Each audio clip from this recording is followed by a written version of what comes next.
আগামী 3 মাসে পশ্চিমবঙ্গ সরকার বাজার থেকে প্রায় 30,000 কোটি টাকা ঋণ নিতে চলেছে। খবরটা প্রকাশ্যে আসার পর থেকে রাজ্যের রাজনৈতিক মহলে শুরু হয়েছে তুমুল বিতর্ক। কেউ বলছেন উন্নয়নের জন্য ঋণ নেওয়া অস্বাভাবিক কোনো ঘটনা নয়, আবার কেউ প্রশ্ন তুলছেন যদি সবকিছু এত ভালো চলছিল তাহলে হঠাৎ করে এত বিপুল পরিমাণ ঋণ নেওয়ার প্রয়োজনটা কেন পড়লো রাজ্য সরকারের। আজকের এই ভিডিওতে আমরা আবেগ নয়, তথ্য, যুক্তি এবং বাস্তবতার ভিত্তিতে বোঝার চেষ্টা করব এই ঋণের অর্থ কি, কেন নেওয়া হচ্ছে, এর প্রভাব সাধারণ মানুষের জীবনে কি হতে পারে এবং আগামী দিনে পশ্চিমবঙ্গের অর্থনীতি কোন দিকে যেতে পারে। তো নমস্কার বন্ধুরা, আমি মতিউর আর আপনারা দেখছেন গ্রাউন্ড রিপোর্ট বাংলা। সংবাদ মাধ্যমে প্রকাশিত তথ্য অনুযায়ী আগামী জুলাই থেকে সেপ্টেম্বর এই 3 মাসের মধ্যেই বাজার থেকে প্রায় 30,000 কোটি টাকা ধার নেওয়ার পরিকল্পনা করেছে আমাদের রাজ্যের নতুন বিজেপি পরিচালিত শুভেন্দু অধিকারীর নেতৃত্বে রাজ্য সরকার। চলতি অর্থবর্ষে মোট বাজার ঋণ নেওয়ার লক্ষ্যমাত্রা প্রায় 80,444 কোটি টাকা। মনে রাখবেন, 80,444 কোটি টাকা, অর্থাৎ পুরো বছরের ঋণের একটা বড় অংশ মাত্র এই 3 মাসের মধ্যেই তোলা হতে পারে বাজার থেকে। এখান থেকেই শুরু হচ্ছে আসল প্রশ্ন, কারণ সাধারণভাবে একটা সরকার যখন এত বড় অঙ্কের ঋণ নেয় তখন তার পিছনে নিশ্চয়ই কোনো আর্থিক প্রয়োজন বা পরিকল্পনা থাকে। প্রথমেই একটা বিষয় পরিষ্কার করা দরকার, সরকার ঋণ নিলেই সেটা খারাপ এমন ধারণা পুরোপুরি সঠিক নয়। পৃথিবীর প্রায় সব দেশ এবং ভারতের সব রাজ্যই বিভিন্ন সময়ে প্রয়োজনে বাজার থেকে ঋণ নেয়, কারণ সরকারের আয় এবং ব্যয়ের সব সময় একসঙ্গে মেলে না। একদিকে সরকারি কর্মচারীদের বেতন, পেনশন, স্বাস্থ্য, শিক্ষা, রাস্তা, সেতু, কৃষি, সামাজিক বিভিন্ন রকমের প্রকল্প, এসব খাতে বিপুল পরিমাণ ব্যয় করতে হয় টাকা সরকারকে। কিন্তু অন্যদিকে কর এবং অন্যান্য উৎস থেকে সরকারের যা আয় হয় তা অনেক সময় সেই ব্যয়ের তুলনায় কম হয়। তখন সরকার ঘাটতি পূরণ করতেই ঋণ নেওয়ার প্রয়োজন পড়ে। কিন্তু প্রশ্ন হচ্ছে, ঋণের পরিমাণ যদি বছর পর বছর বাড়তেই থাকে তাহলে কি সেটা উদ্বেগের বিষয় নয়? অর্থনীতিবিদরা বলেন ঋণ তখনই সমস্যা হয়ে দাঁড়ায় যখন সেই ঋণের অর্থ এমন কাজে ব্যয় হয় যেখান থেকে ভবিষ্যতে আয় বাড়ার সম্ভাবনা কম।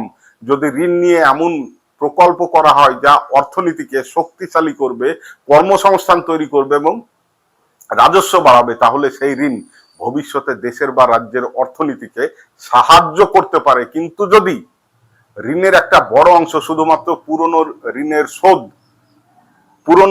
সুদ পরিশোধ বা নিয়মিত খরচ চালাতেই ব্যয় হয়ে যায়, তাহলে পরিস্থিতি ধীরে ধীরে জটিল হতে বাধ্য, যেটা বর্তমানে হয়তো আমাদের রাজ্যে বা আমাদের দেশের অনেক রাজ্যেই হচ্ছে।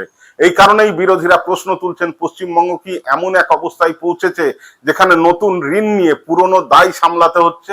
যদিও এই অভিযোগের পক্ষে নিশ্চিত সিদ্ধান্ত পৌঁছাতে আরো বিস্তারিত সরকারি আর্থিক তথ্য বিশ্লেষণ করা প্রয়োজন।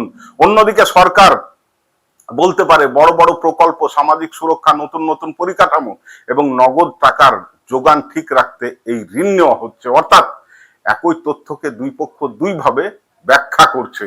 আর একটা গুরুত্বপূর্ণ বিষয় হলো, বাজার থেকে ঋণ মানে কি? সরকার সাধারণ মানুষের কাছে থেকে টাকা ধার করে না, সরকার বন্ড ইস্যু করে। বিভিন্ন ব্যাংক, বীমা সংস্থা, আর্থিক প্রতিষ্ঠান এবং বিনিয়োগকারীরা সেই বন্ড কিনে সরকারের হাতে অর্থ তুলে দেয়। সরকার পরে নির্দিষ্ট সময়ে সুদ সহ সেই অর্থ ফেরত দেয়।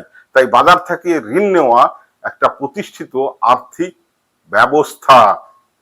তাহলে সাধারণ মানুষের উদ্বেগ কোথায়? উদ্বেগ হচ্ছে ঋণ যত বাড়বে সুদ পরিশোধের দায়ও তত বাড়বে। সরকারের আয়ের একটা বড় অংশ যদি শুধুমাত্র ঋণের সুদ পরিশোধে চলে যায়, তাহলে শিক্ষা, স্বাস্থ্য, কর্মসংস্থান বা নতুন উন্নয়ন প্রকল্পে ব্যয় করার সুযোগ দিন দিন কমে যেতে পারে। আবার সরকার যদি রাজস্ব বাড়াতে না পারে তাহলে ভবিষ্যতে আরো ঋণ নেওয়ার প্রয়োজন হতে পারে। এই চক্র দীর্ঘমেয়াদী অর্থনীতির উপর চাপ সৃষ্টি করতে পারে, যেটা অনেক রাজ্য অলরেডি করতে শুরু করেছে আমাদের দেশের।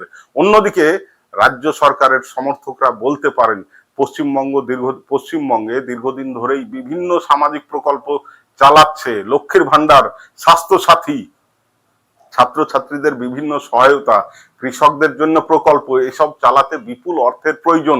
পাশাপাশি রাস্তা, সেতু, হাসপাতাল, স্কুল এবং অন্যান্য পরিকাঠামোতেও প্রচুর ব্যয় রয়েছে। তাই শুধুমাত্র ঋণের অঙ্ক দেখে সিদ্ধান্ত পৌঁছানো একদমই উচিত নয়। দেখতে হবে সেই অর্থ কোথায় ব্যয় হচ্ছে এবং তার ফল কি। এখানেই আসে স্বচ্ছতার প্রশ্ন। মানুষ জানতে চায় যে অর্থ ধার নেওয়া হচ্ছে তার কতটা উন্নয়নের খাতে ব্যয় হবে, কতটা পুরনো ঋণ শোধে যাবে, আর কতটা নিয়মিত প্রশাসনিক ব্যয়ে ব্যবহার হবে। কারণ শেষ পর্যন্ত এই ঋণের দায় বর্তমান এবং ভবিষ্যতের করদাতাদের উপরেই পড়ে। আর এখানেই হচ্ছে সমস্যা। সরকার যে টাকা ঋণ নেয় সেটা কোন খাতে কত খরচ করবে সেটা কিন্তু স্বচ্ছতার সাথে সাধারণ মানুষকে জানায় না, বা বিরোধী দলগুলোকেও জানায় না। সে আগের সরকারও জানায়নি, বর্তমান সরকারও জানাবে বলে মনে হয় না। অতীতে আমরা দেখেছি সরকার যে ঋণ করে বাজার থেকে টাকা নিয়েছে তার বেশিরভাগ টাকাই খরচ হয়েছে মেলা, খেলা, বিভিন্ন রকম অনুদানের খাতে, যেখান থেকে কিন্তু সরকারের কোনো রকম ইনকাম সেভাবে জেনারেট হয়নি। আরো একটা বিষয় মনে রাখা দরকার, ঋণ নেওয়া এবং ঋণ সামলানোর সক্ষমতা এই দুটো আলাদা বিষয়। যদি রাজ্যের অর্থনীতি শক্তিশালী হয়, শিল্প বৃদ্ধি পায়, কর্মসংস্থান বাড়ে, কর আদায় বৃদ্ধি পায় এবং বিনিয়োগ আসে, তাহলে ঋণের চাপ সামলানো তুলনামূলক অনেকটা সহজ হয়। কিন্তু অর্থনৈতিক প্রবৃদ্ধি যদি দুর্বল থাকে তাহলে একই পরিমাণ ঋণও অনেক বড় বোঝা হয়ে দাঁড়াতে পারে রাজ্যের কাছে। তাই এই খবরকে শুধুমাত্র রাজনৈতিক চশমা দিয়ে অর্থনৈতিক বাস্তবতার দিক থেকেও দেখা জরুরি। একদিকে বিরোধীরা প্রশ্ন তুলবে, সেটাই গণতন্ত্রের একটা বড় অংশ। অন্যদিকে সরকারেরও দায়িত্ব থাকবে স্পষ্টভাবে জানানো যে এই বিপুল পরিমাণ ঋণের অর্থ কোথায় কোথায় ব্যয় হবে এবং তার সুফল সাধারণ মানুষ কিভাবে পাবে। সবশেষে বলা যায় 30,000 কোটি টাকার ঋণের খবর অবশ্যই গুরুত্বপূর্ণ, কিন্তু শুধুমাত্র এই সংখ্যাটা দেখেই সিদ্ধান্ত পৌঁছানো ঠিক হবে না। আসল বিষয় হলো এই অর্থ কিভাবে ব্যবহার করা হচ্ছে, রাজ্যের আর্থিক স্বাস্থ্য কতটা এর ফলে স্থিতিশীল, এবং আগামী দিনে এই ঋণ রাজ্যের উন্নয়নকে এগিয়ে নিয়ে যাবে নাকি ভবিষ্যতের উপর আরো বড় আর্থিক চাপ সৃষ্টি করতে পারে আমাদের রাজ্যের মানুষের উপর। এই প্রশ্নগুলোর উত্তর আগামী কয়েক মাসে সবচাইতে বেশি গুরুত্বপূর্ণ হয়ে উঠবে। তাই রাজনৈতিক বক্তব্যের পাশাপাশি সরকারি নথি, বাজেট এবং পরীক্ষিত আর্থিক তথ্যের দিকেও নজর রাখা জরুরি। এতে আলোচনা হবে তথ্যভিত্তিক, আর মানুষ নিজেরাই বিচার করতে পারবেন এই ঋণ রাজ্যের জন্য একটা বড় সুযোগ নাকি উদ্বেগের কারণ হয়ে দাঁড়াতে পারে। আগামী দিনে আমরা সেটার দিকেই নজর দেব। আজকে এই পর্যন্তই, আবার কথা হবে আগামী দিনে নতুন বিষয়ের উপর।